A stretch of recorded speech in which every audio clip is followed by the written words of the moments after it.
Premier épisode sur 7.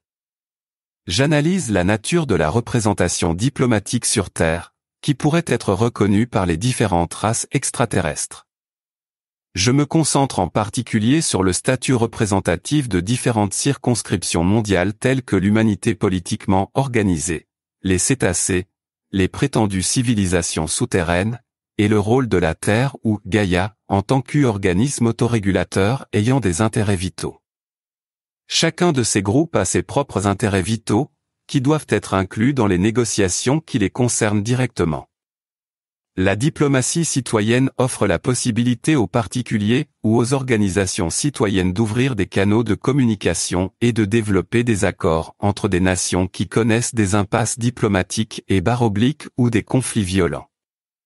La diplomatie citoyenne s'est avérée être un processus efficace pour aider à établir des relations diplomatiques et à développer des stratégies de résolution des conflits appropriées pour les conflits mondiaux difficiles. Il est à la fois possible et nécessaire d'étendre la pratique de la diplomatie citoyenne de l'arène mondiale impliquant des acteurs internationaux à l'arène exopolitique impliquant différentes civilisations extraterrestres.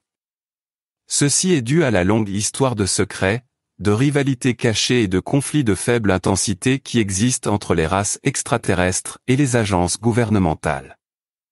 Compte tenu du secret gouvernemental sur l'existence des civilisations extraterrestres, des diverses motivations, des agendas et des conflits impliquant les races extraterrestres et les différentes agences gouvernementales, il existe un besoin urgent de diplomatie citoyenne avec les civilisations extraterrestres ou ce que l'on pourrait également appeler la diplomatie galactique de la deuxième voie.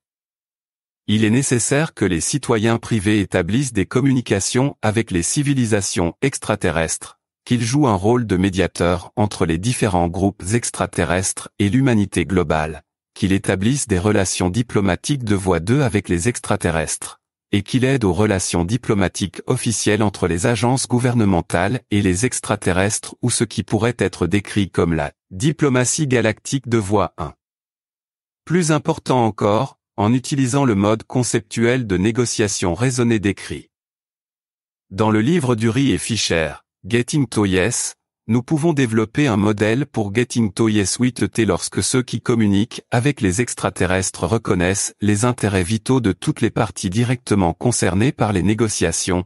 Nous avons alors des négociations fondées sur des principes. 3 modèles politiques conventionnels pour représenter la Terre dans les interactions diplomatiques avec les civilisations extraterrestres. Les formes traditionnelles de la diplomatie impliquent des fonctionnaires nommés de différents systèmes politiques nationaux qui représentent officiellement leur nation pour promouvoir leurs intérêts nationaux respectifs face à la concurrence et aux conflits avec d'autres nations.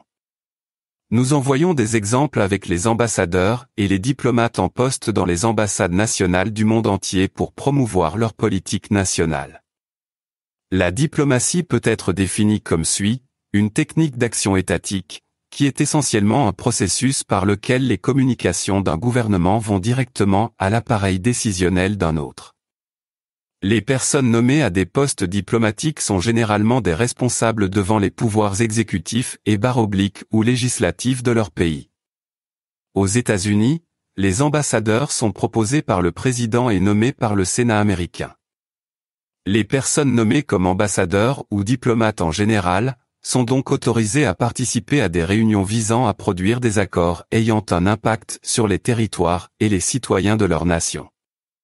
Cette forme officielle de diplomatie existe depuis des milliers d'années et on en trouve des exemples chez les monarques des premiers royaumes qui nomment des représentants pour rencontrer des puissances étrangères et établir des traités avec d'autres royaumes afin de promouvoir la paix, le commerce et / ou la protection des citoyens de l'autre. Dans l'ère récente, la diplomatie a été de plus en plus définie en termes de diplomates représentant les intérêts nationaux de leurs États, qui transcendent les principes moraux ou les impératifs mondiaux.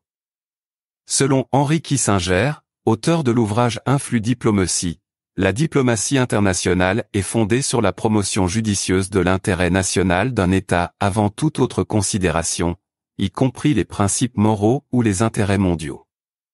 Le concept d'intérêt national a évolué à partir de la politique du cardinal de Richelieu, en France au XVIe siècle, qui a été le premier dirigeant moderne à affirmer que la moralité universelle était supplantée par les préoccupations pragmatiques de l'État-nation. Richelieu a été Premier ministre de France de 1624 à 1642.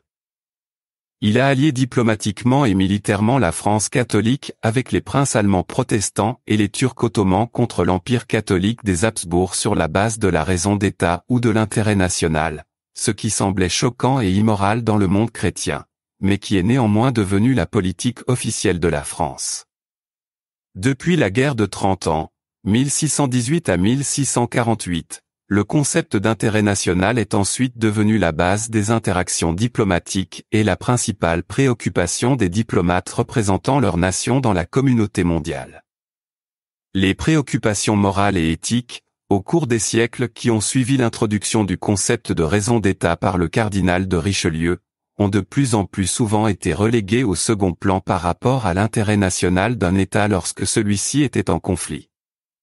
En ce qui concerne l'idée des intérêts vitaux de toutes les parties à une négociation, nous pouvons voir comment l'intérêt national a historiquement évolué pour l'emporter sur les intérêts vitaux des parties plus faibles lorsqu'il s'agit de négociations. En d'autres termes, dans les discussions diplomatiques qui mettent l'accent sur les intérêts nationaux des États, les intérêts vitaux de certaines parties, généralement plus faibles, touchées par les discussions sont secondaires.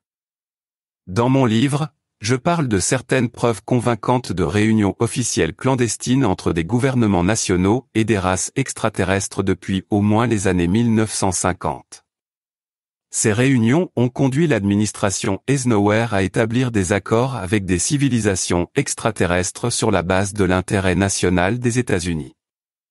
Il n'y avait aucun impératif moral à informer le grand public en raison de la nature profonde de ce premier contact entre des civilisations extraterrestres et un gouvernement terrien majeur. Cette politique n'était qu'une continuation de la doctrine désormais bien établie selon laquelle l'intérêt national l'emportait sur la moralité chaque fois qu'il entrait en conflit. Le résultat a été que les intérêts vitaux des citoyens américains et d'autres pays ont été violés, au moins au niveau individuel. Les accords secrets entre les civilisations extraterrestres et le gouvernement américain ont conduit à la construction d'installations communes, à des échanges de technologies et à l'autorisation d'enlèvements limités. Les réunions et les accords consécutifs établis entre les races extraterrestres et le gouvernement américain ont été tenus secrètes. Les informations relatives à ces réunions et à ces accords restent hautement confidentielles et sont interdites aux plus hauts responsables politiques élus. Fin de l'épisode 1.